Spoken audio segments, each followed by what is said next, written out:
YouTube എന്ന പ്ലാറ്റ്ഫോമിലേക്ക് പുതുതായി കടന്നു വരുന്ന ഏതൊരു യൂട്യൂബറും ഒരുപാട് ആത്മവിശ്വാസത്തോടു കൂടിയായിരിക്കും വരുന്നത്. കൺസിസ്റ്റന്റ് ആയിട്ട് വീഡിയോസ് അപ്ലോഡ് ചെയ്തിട്ടും പല യൂട്യൂബേഴ്സും പറയുന്ന ടിപ്സുകൾ ഫോളോ ചെയ്തിട്ടും ചാനലിൽ യാതൊരു വിധമായ മാറ്റം ഉണ്ടാകുന്നില്ല. ഷോർട്സ് എങ്ങനെയൊക്കെയോ പോകുന്നു. ലോങ് വീഡിയോസ് ആണെന്നുണ്ടെങ്കിൽ 10-15 വ്യൂസ് കിട്ടിയാൽ തന്നെ മഹാഭാഗ്യം. അത്തരം സിറ്റുവേഷനിലൂടെയാണ് നിങ്ങൾ കടന്നു പോകുന്നതെന്നുണ്ടെങ്കിൽ ആദ്യം ഉണ്ടായിരുന്ന ആത്മവിശ്വാസം ഇതിനോടകം തന്നെ നല്ല രീതിയിൽ കുറഞ്ഞിട്ടുണ്ടായിരിക്കും. അങ്ങനെയുള്ളവർക്ക് വേണ്ടിയിട്ടാണ് ഇന്ന് ഞാൻ ഈ വീഡിയോ ചെയ്യുന്നത്. നമ്മുടെ ചാനലിൽ വ്യൂസ് കുറയ്ക്കാൻ സാധ്യതയുള്ള ഒരു 6 മിസ്റ്റേക്സിനെ കുറിച്ചാണ് ഞാൻ ഇന്ന് ഈ വീഡിയോയിലൂടെ പറയുന്നത്. ഇതിലുള്ള ഏതെങ്കിലുമൊക്കെ മിസ്റ്റേക്സുകൾ നിങ്ങൾ ചെയ്തിട്ടുണ്ടാവാം. അത് ക്ലിയർ ചെയ്താൽ തന്നെ നിങ്ങൾക്ക് മുമ്പ് കിട്ടിയിരുന്ന വ്യൂസിനെ അപേക്ഷിച്ച് ഫാർ ബെറ്റർ ആയിട്ടുള്ള വ്യൂസ് ആയിരിക്കും നിങ്ങൾക്ക് ഇനി കിട്ടുന്നത്. അപ്പൊ നമ്മുടെ ചാനൽ ആദ്യമായിട്ട് കാണുന്നവരാണെന്നുണ്ടെങ്കിൽ ഞാൻ ആൻസി യൂട്യൂബ് റിലേറ്റഡ് ആയിട്ടുള്ള കുറച്ച് വീഡിയോസ് നമ്മുടെ ചാനലിൽ ചെയ്തിട്ടുണ്ട്.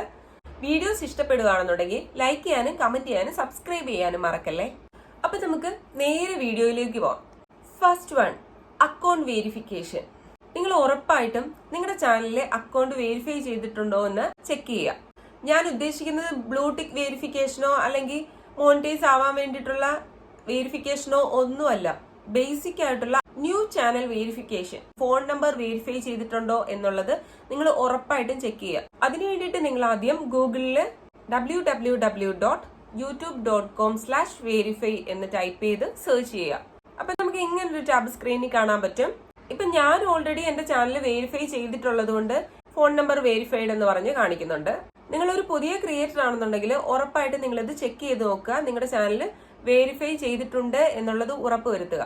നിങ്ങളിത് ചെയ്തിട്ടില്ല എന്നുണ്ടെങ്കിൽ നിങ്ങൾക്ക് വ്യൂസ് കുറയാനുള്ള ഒരു റീസൺ ഇതാണ്.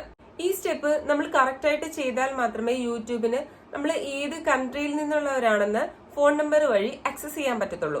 യൂട്യൂബിന് കറക്റ്റ് ആയിട്ട് ഇത് ആക്സസ് ചെയ്യാൻ പറ്റിയെങ്കിൽ മാത്രമേ ജിയോഗ്രാഫി അനുസരിച്ചിട്ടുള്ള കറക്റ്റ് ആയിട്ടുള്ള ആൾക്കാരിലേക്ക് റൈറ്റ് ആയിട്ടുള്ള കണ്ടന്റുകൾ യൂട്യൂബിന് കൊടുക്കാൻ പറ്റത്തുള്ളൂ. അപ്പൊ നിങ്ങൾ പുതുതായിട്ട് വീഡിയോസ് അപ്ലോഡ് ചെയ്യുന്നതിന് മുമ്പ് നിങ്ങളുടെ ചാനൽ വെരിഫൈ ചെയ്തിട്ടുണ്ട് എന്നുള്ളത് ഉറപ്പുവരുത്തുക. ഇനി നിങ്ങൾ വെരിഫൈ ചെയ്തിട്ടുള്ളവരാണെന്നുണ്ടെങ്കിൽ നിങ്ങളുടെ ചാനൽ വ്യൂസ് കുറയാൻ കാരണമായ ഒരു 5 മിസ്റ്റേക്സുകളാണ് ഇനി ഞാൻ പറയാൻ പോകുന്നത്. രണ്ടാമതായിട്ടുള്ളത് കണ്ടന്റ് വാല്യൂ. നിങ്ങൾ തന്നെ ആലോചിച്ച് നോക്കുക, നിങ്ങൾ എന്ത് വാല്യൂ ഉള്ള കണ്ടന്റുകളാണ് മറ്റുള്ളവരിലേക്ക് കൊടുക്കുന്നതെന്ന്. നിങ്ങൾക്ക് കൊടുക്കുന്ന കണ്ടന്റ് AI വഴിയും ചെയ്യാം, അല്ലാതെ നിങ്ങൾക്ക് ഓൺ വീഡിയോസ് ആയിട്ടും ചെയ്യാൻ പറ്റും. AI ഉപയോഗിച്ച് ചെയ്യുമ്പോൾ നമുക്ക് ഇഷ്ടം പോലെ കണ്ടന്റുകൾ കിട്ടും. പക്ഷേ ഓൾറെഡി ആരെങ്കിലും ചെയ്തിട്ടുള്ള കണ്ടന്റ്, റിലേറ്റഡ് ആയിട്ടുള്ള കണ്ടന്റ് ചെയ്യുകയാണെന്നുണ്ടെങ്കിൽ യൂട്യൂബ് അതിന് വലിയ രീതിയിൽ റെക്കമെൻഡേഷൻ കൊടുക്കത്തില്ല. ഫ്രഷ് ആയിട്ടുള്ളതും ജെന്യൂൻ ആയിട്ടുള്ള ഐഡിയാസും മാത്രമേ യൂട്യൂബ് നല്ല രീതിയിൽ റെക്കമെൻഡ് ചെയ്യത്തുള്ളൂ. അല്ലാതെ നിങ്ങൾ ഹ്യൂമൻ ഓൺ വീഡിയോസ് ചെയ്യുകയാണെന്നുണ്ടെങ്കിൽ ഓൾറെഡി ആരെങ്കിലും ചെയ്തിട്ടുള്ള കണ്ടന്റുകൾ ആണെങ്കിൽ പോലും അതിന് റെക്കമെൻഡേഷൻ കിട്ടും. നിങ്ങൾ സ്വന്തമായിട്ട് വീഡിയോസ് ചെയ്യുമ്പം നിങ്ങൾക്ക് വ്യൂസ് കിട്ടാൻ വേണ്ടിയിട്ട് 2 രീതിയിൽ ചെയ്യാൻ പറ്റും. ഒന്ന്, നിങ്ങൾക്ക് ട്രെൻഡിങ് ആയിട്ടുള്ള ടോപ്പിക്സ് ചെയ്യാം. രണ്ടാമതായിട്ട് നിങ്ങൾക്ക് എവർഗ്രീൻ ആയിട്ടുള്ള ടോപ്പിക്സ് ചെയ്യാം. ട്രെൻഡിങ് ടോപ്പിക് എന്നതിലൂടെ ഉദ്ദേശിക്കുന്നത് ഇപ്പൊ റീസെന്റ് ആയിട്ട് നിന്ന് കത്തുന്ന ഒരു ടോപ്പിക് എടുത്തിട്ട് വീഡിയോസ് ചെയ്യാം. ഫോർ എക്സാമ്പിൾ, ഇപ്പം ബിഗ് ബോസ്, ഒരുപാട് ആൾക്കാർ ബിഗ് ബോസ് റിലേറ്റഡ് ആയിട്ടുള്ള കണ്ടന്റുകൾ സെർച്ച് ചെയ്യുന്നുണ്ട്. അപ്പൊ ട്രെൻഡിങ് ടോപ്പിക്സ് എടുക്കുമ്പോൾ അങ്ങനെയുള്ള ടോപ്പിക്സുകൾ ചൂസ് ചെയ്യാം. അല്ലെന്നുണ്ടെങ്കിൽ ന്യൂസ് റിലേറ്റഡ് ആയിട്ട് പബ്ലിക്കലി നിന്ന് കത്തുന്ന എന്തെങ്കിലും ഒരു വിഷയം എടുത്ത് നിങ്ങൾക്ക് വീഡിയോസ് ചെയ്യാം. അല്ലാന്നുണ്ടെങ്കിൽ എവർഗ്രീൻ ആയിട്ടുള്ള ടോപ്പിക്സ് എടുക്കാം. ട്രെൻഡിങ് ടോപ്പിക്സും എവർഗ്രീൻ ടോപ്പിക്സും തമ്മിലുള്ള വ്യത്യാസം എന്താണെന്ന് വെച്ച് കഴിഞ്ഞാൽ ട്രെൻഡിങ് ടോപ്പിക്സ് ആ ഒരു ട്രെൻഡ് കഴിയുമ്പോഴത്തേക്ക് ആ വീഡിയോസ് കാണാനുള്ള ആൾക്കാർ കുറയും. പക്ഷേ നിങ്ങൾ എവർഗ്രീൻ ആയിട്ടുള്ള ടോപ്പിക്സ് ആണ് എടുത്ത് വീഡിയോ ചെയ്യുന്നതെന്നുണ്ടെങ്കിൽ എത്ര വർഷങ്ങൾ കഴിഞ്ഞാലും വ്യൂസ് വന്നോണ്ടേയിരിക്കും. കുക്കിംഗ് റിലേറ്റഡ് ആയിട്ടുള്ള വീഡിയോസ്, പുതുതായിട്ട് ഓരോരുത്തരും കുക്കിങ്ങിലേക്ക് വരുമ്പം ഓരോ ഡിഷസും സെർച്ച് ചെയ്യും. അല്ലാന്നുണ്ടെങ്കിൽ ഇപ്പൊ ഞാൻ ചെയ്യുന്ന യൂട്യൂബ് ടിപ്സ് തന്നെ, പുതുതായിട്ട് വരുന്ന ഓരോ യൂട്യൂബേഴ്സും അവർക്ക് വ്യൂസ് കൂട്ടാൻ വേണ്ടിയിട്ടുള്ള ടിപ്സുകൾ സെർച്ച് ചെയ്യുന്ന സമയത്ത് യൂട്യൂബ് ടിപ്സ് സെർച്ച് ചെയ്യും. ഇതുപോലെ എവർഗ്രീൻ ആയിട്ടുള്ള ടോപ്പിക്സും നിങ്ങൾക്ക് ചൂസ് ചെയ്യാം. ഒന്നുകിൽ നിങ്ങൾക്ക് ട്രെൻഡിങ് ടോപ്പിക്സ് ചൂസ് ചെയ്യാം, അല്ലാന്നുണ്ടെങ്കിൽ എവർഗ്രീൻ ആയിട്ടുള്ള ടോപ്പിക്സ് ചൂസ് ചെയ്യാം. AI ഉപയോഗിച്ച് അല്ലാതെ വീഡിയോസ് ചെയ്തു കഴിഞ്ഞാലുള്ള ഒരു ഗുണം എന്താണെന്ന് വെച്ച് കഴിഞ്ഞാൽ നിങ്ങൾ ഇതിനു മുമ്പ് ഉപയോഗിച്ചിട്ടുള്ള കണ്ടന്റുകൾ വീണ്ടും ഉപയോഗിച്ചു കഴിഞ്ഞാലും യൂട്യൂബ് നല്ല രീതിയിൽ റെക്കമെൻഡ് ചെയ്യും. മൂന്നാമത്തെ മിസ്റ്റേക്ക്, പോസ്റ്റിംഗ് ആൻഡ് ഗോസ്റ്റിംഗ്. എന്താണെന്നല്ലേ പറയാം. നമ്മളൊരു വീഡിയോ കഷ്ടപ്പെട്ട് അപ്ലോഡ് ചെയ്യുന്നു, എന്നിട്ട് നമ്മൾ റെസ്റ്റ് ചെയ്യുന്നു. നിങ്ങൾ വിചാരിക്കും അത് അങ്ങനെയല്ലേ വേണ്ടേന്ന്. നമ്മൾ വീക്ക്ലി വൺസ് ഒക്കെ ആയിരിക്കും ഒരുപക്ഷെ ലോങ് വീഡിയോസ് ചെയ്യുന്നത്. നമ്മൾ ലോങ് വീഡിയോസ് അപ്ലോഡ് ചെയ്തതിനു ശേഷം ഇതിനു മുമ്പ് ഞാനൊരു വീഡിയോ പറഞ്ഞിട്ടുണ്ട്, ആദ്യത്തെ ഒരു 1 hour നിങ്ങൾ അനലിറ്റിക്സ് ഒന്നും അങ്ങനെ ചെക്ക് ചെയ്യരുതെന്ന്. അപ്പൊ ഈ 1 hourന് ശേഷം നിങ്ങൾ നിങ്ങളുടെ അനലിറ്റിക്സ് ഒക്കെ ഒന്ന് ചെക്ക് ചെയ്യുക. എങ്ങനെയുണ്ട് CTR, ഓഡിയൻസ് റിട്ടൻഷൻ ഒക്കെ എങ്ങനെയുണ്ട് പോകുന്നതെന്നൊക്കെ ചെക്ക് ചെയ്യുക. അത് കൂടാതെ ഇമ്പോർട്ടന്റ് ആയിട്ടുള്ള കാര്യം, നിങ്ങൾക്ക് വരുന്ന കമന്റ്സിനൊക്കെ നിങ്ങൾ റെസ്പോണ്ട് ചെയ്യുക. നമ്മൾ യൂട്യൂബിൽ ആക്റ്റീവായിട്ട് ഇരുന്നാൽ മാത്രമേ യൂട്യൂബ് നല്ല രീതിയിൽ നമ്മളെയും സപ്പോർട്ട് ചെയ്യത്തുള്ളൂ. അതിൽ പിൻ ചെയ്യാൻ പറ്റുന്ന കമന്റുകളൊക്കെ ഉണ്ടെന്നുണ്ടെങ്കിൽ പിൻ ചെയ്യുക. അങ്ങനെ നമ്മൾ വീഡിയോ അപ്ലോഡ് ചെയ്തതിന് ശേഷം ഇനി ഒരു അടുത്ത വീഡിയോ വരെ നിങ്ങൾ തിരിച്ചു വരാതിരിക്കുന്ന ഒരു സിറ്റുവേഷനിൽ നിന്ന് ഇടയ്ക്കൊക്കെ ഒന്ന് നിങ്ങളുടെ അനലിറ്റിക്സ് ഒന്ന് ചെക്ക് ചെയ്ത് വീഡിയോസ് ഒക്കെ എങ്ങനെ പോകുന്നുണ്ടെന്ന് നോക്കുക. നമ്മുടെ വ്യൂവേഴ്സുമായിട്ടൊക്കെ നമ്മളൊരു കണക്ഷൻ വെക്കുക. നമ്മൾ അങ്ങനെ യൂട്യൂബിൽ ആക്റ്റീവായിട്ട് നിൽക്കുക.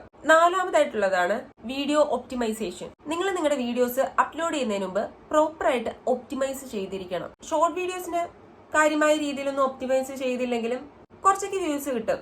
എന്നാൽ ലോങ് വീഡിയോസ് കറക്റ്റായിട്ട് ഒപ്റ്റിമൈസ് ചെയ്തിട്ടില്ല എന്നുണ്ടെങ്കിൽ നിങ്ങൾക്ക് വ്യൂസ് കിട്ടത്തേ ഇല്ല. ഈ ഒപ്റ്റിമൈസേഷൻ എന്നതിലൂടെ ഉദ്ദേശിക്കുന്നത് എന്താണെന്ന് വെച്ച് കഴിഞ്ഞാൽ, നിങ്ങളുടെ വീഡിയോസ് നിങ്ങൾ ഒപ്റ്റിമൈസ് ചെയ്യുന്നതിലൂടെ നിങ്ങൾ ശരിക്കും അൽഗോരിതത്തെ ഹെൽപ്പ് ചെയ്യുകയാണ് ചെയ്യുന്നത്. ഇനഫ് ആയിട്ടുള്ള ഇൻഫോർമേഷൻസ് നമ്മുടെ റൈറ്റ് ആയിട്ടുള്ള ടാർഗറ്റ്സിലേക്ക് നമ്മുടെ കണ്ടന്റ് പുഷ് ചെയ്യുന്നതിന് വേണ്ടിയിട്ട് അൽഗോരിതത്തെ ഇത് ഹെൽപ്പ് ചെയ്യുന്നു. നമ്മളിത് കറക്റ്റ് ആയിട്ട് ചെയ്യുന്നില്ല എന്നുണ്ടെങ്കിൽ യൂട്യൂബിന് നമ്മുടെ കണ്ടന്റ് കൊടുക്കേണ്ട വ്യൂവേഴ്സിനെ മനസ്സിലാകാതെ വരികയും നമ്മുടെ വീഡിയോസ് ഇൻട്രസ്റ്റഡ് അല്ലാത്ത ആൾക്കാരുടെ മുൻപിലേക്ക് റെക്കമെൻഡ് ചെയ്യുന്നതിലൂടെ അവരത് സ്കിപ്പ് ചെയ്തു പോവുകയും നമ്മുടെ വീഡിയോസിന്റെ CTRഉം ഓഡിയൻസ് റിട്ടൻഷനും ഒക്കെ കുറയുകയും ചെയ്യും. അങ്ങനെ അൽഗോരിതം കൂടുതൽ ആൾക്കാരിലേക്ക് വീഡിയോസ് റെക്കമെൻഡ് ചെയ്യുന്നത് സ്റ്റോപ്പ് ചെയ്യുകയും അതുവഴി നമ്മുടെ വീഡിയോസിന് കാര്യമായ വ്യൂസ് ഒന്നും കിട്ടാതിരിക്കുകയും ചെയ്യും. നമ്മൾ വീഡിയോസ് അപ്ലോഡ് ചെയ്യുമ്പോൾ തന്നെ നമ്മുടെ വീഡിയോസ് ഒപ്റ്റിമൈസ് ചെയ്ത് കഴിഞ്ഞാൽ റൈറ്റ് ആയിട്ടുള്ള ആൾക്കാരിലേക്ക് എത്തുകയും അതുവഴി കൂടുതൽ ആൾക്കാരിലേക്ക് റെക്കമെൻഡ് ചെയ്യപ്പെടുകയും ചെയ്യും.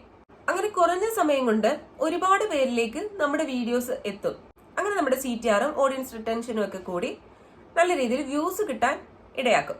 അതിനു വേണ്ടിയിട്ട് ചാനൽ SEO ഒപ്റ്റിമൈസ് ചെയ്യുക. അതായത് thumbnail, title, description, tags, hashtags എല്ലാം കറക്റ്റായ രീതിയിൽ ഒപ്റ്റിമൈസ് ചെയ്യുക. നിങ്ങളുടെ ചാനലിൽ വ്യൂസ് വരാത്തതിനുള്ള അടുത്ത റീസൺ ആണ് ചാനൽ ഏജ്. നിങ്ങളുടെ ഇതൊരു പുതിയ ചാനൽ ആണെന്നുണ്ടെങ്കിൽ യൂട്യൂബിന്റെ റെക്കമെൻഡേഷൻ വളരെ കുറവായിരിക്കും. അൽഗോരിതത്തിന് നിങ്ങളെ കുറിച്ച് ഒന്നും തന്നെ അറിയില്ല എന്നുള്ളതാണ് ഇതിനുള്ള കാരണം. നിങ്ങൾ പുതുതായിട്ട് ഒരു ചാനൽ ക്രിയേറ്റ് ചെയ്യുമ്പോൾ ആദ്യം തന്നെ നിങ്ങൾ എന്ത് കണ്ടന്റ് ബേസ് ചെയ്തിട്ടാണ് ചാനൽ സ്റ്റാർട്ട് ചെയ്തിട്ടുള്ളത് എന്ന് ഫിക്സ് ചെയ്യുക. ഒരുപക്ഷെ നമ്മൾ ചാനൽ സ്റ്റാർട്ട് ചെയ്യുമ്പോൾ നമ്മൾ എങ്ങനെ തുടങ്ങണം, എവിടെ നിന്ന് തുടങ്ങണം എന്നറിയാത്തൊരു അവസ്ഥയിൽ നിന്നായിരിക്കും സ്റ്റാർട്ട് ചെയ്യുന്നത്. ആദ്യം തന്നെ ഫോട്ടോ, ബാനർ, ചാനൽ കീവേഡ്സ് അതെല്ലാം പ്രോപ്പറായ രീതിയിൽ തന്നെ സെറ്റ് ചെയ്യുക. നിങ്ങൾക്ക് ഏത് ടോപ്പിക്കാണോ കോൺഫിഡന്റ് ആയിട്ട് ചെയ്യാൻ കഴിയുന്നത് എന്ന് വെച്ച് കഴിഞ്ഞാൽ അത് ചൂസ് ചെയ്തിട്ട് അതിനനുസരിച്ചിട്ടുള്ള ചാനൽ കീവേഡ്സ് ഒക്കെ പ്രോപ്പറായ രീതിയിൽ സെറ്റ് ചെയ്യുക. അതിനുശേഷം കൺസിസ്റ്റന്റ് ആയിട്ട് വീഡിയോസ് അപ്ലോഡ് ചെയ്യുക. കൺസിസ്റ്റന്റ് ആയിട്ട് നിങ്ങൾ വീഡിയോസ് ചെയ്യുന്നതോടൊപ്പം നിങ്ങളുടെ കണ്ടന്റ് മിക്സഡ് കണ്ടന്റ് ആക്കാതിരിക്കുകയും ശ്രദ്ധിക്കുക. അങ്ങനെയാണെന്നുണ്ടെങ്കിൽ ഒരു 2 മാസം കൊണ്ട് തന്നെ നിങ്ങൾക്ക് നിങ്ങളുടെ ചാനലിലെ സബ്സ്ക്രൈബേഴ്സും വ്യൂസും ഗ്രാജുവലി ഇൻക്രീസ് ചെയ്യുന്നത് കാണാൻ പറ്റും. ചാനലിൽ വ്യൂസ് പറയുന്നതിനുള്ള അവസാനത്തെ റീസൺ ആണ് അപ്ലോഡിങ് ടു മച്ച്. നമ്മളൊരു ചാനൽ പുതുതായിട്ട് സ്റ്റാർട്ട് ചെയ്യുമ്പോൾ കൺസിസ്റ്റന്റ് ആയിട്ട് വീഡിയോസ് ഒക്കെ അപ്ലോഡ് ചെയ്യാൻ പറയുന്നുണ്ട്. നിങ്ങൾ ഈ അപ്ലോഡ് ചെയ്യുന്നതിന്റെ ലിമിറ്റ് കൂടുന്നതും ഒരു പ്രോബ്ലം ആണ്. എന്ന് വെച്ച് കഴിഞ്ഞാൽ ഷോർട്ട് വീഡിയോസ് ആണെന്നുണ്ടെങ്കിൽ ഡെയിലി ഒരു 3 വീഡിയോസ് ഒക്കെ അപ്ലോഡ് ചെയ്യാം. പക്ഷെ ഗ്യാപ്പ് ഇട്ടതിന് ശേഷം മാത്രം വീഡിയോസ് അപ്ലോഡ് ചെയ്യാം. നിങ്ങൾ ഷോർട്ട് വീഡിയോയുടെ വ്യൂസ് നല്ല രീതിയിൽ കയറുന്നുണ്ടെങ്കിൽ ഉടൻ തന്നെ അടുത്ത ഷോർട്ട് വീഡിയോ അപ്ലോഡ് ചെയ്യാതിരിക്കുക. അതുപോലെ തന്നെ ലോങ് വീഡിയോസ് അപ്ലോഡ് ചെയ്യുമ്പോൾ നിങ്ങൾ ലോങ് വീഡിയോസ് അപ്ലോഡ് ചെയ്യുമ്പോൾ ഡെയിലി ലോങ് വീഡിയോസ് അപ്ലോഡ് ചെയ്യാതിരിക്കുക. വീക്ക്ലി മാക്സിമം ഒരു 3 ലോങ് വീഡിയോസ് മാത്രം അപ്ലോഡ് ചെയ്യാൻ ശ്രമിക്കുക. നിങ്ങളുടേതൊരു എസ്റ്റാബ്ലിഷ് ആയ ചാനൽ അല്ല എന്നുള്ളത് തന്നെയാണ് അതിനുള്ള റീസൺ. ഓരോ വീഡിയോസ് അപ്ലോഡ് ചെയ്തതിനു ശേഷം അത് റീച്ച് ആയി വരാൻ വേണ്ടിയിട്ട് നമ്മളൊരു പുതിയ ചാനൽ ആയതുകൊണ്ട് തന്നെ കുറച്ച് സമയം എടുക്കും. അതുകൊണ്ട് ടൂ മച്ച് ആയിട്ട് വീഡിയോസ് അപ്ലോഡ് ചെയ്യാതിരിക്കുക. അപ്പൊ നമ്മുടെ ചാനലിൽ വ്യൂസ് കുറയ്ക്കുന്ന കുറച്ച് റീസൺസ് ആണ് നമ്മൾ ഇന്ന് ഈ വീഡിയോയിലൂടെ പറഞ്ഞത്. അപ്പൊ വീഡിയോ ഇഷ്ടപ്പെട്ടിട്ടുണ്ടെങ്കിൽ വീഡിയോ ലൈക്ക് ചെയ്യാനും കമന്റ് ചെയ്യാനും പിന്നെ നമ്മുടെ ചാനൽ സബ്സ്ക്രൈബ് ചെയ്യാനും മറക്കല്ലേ.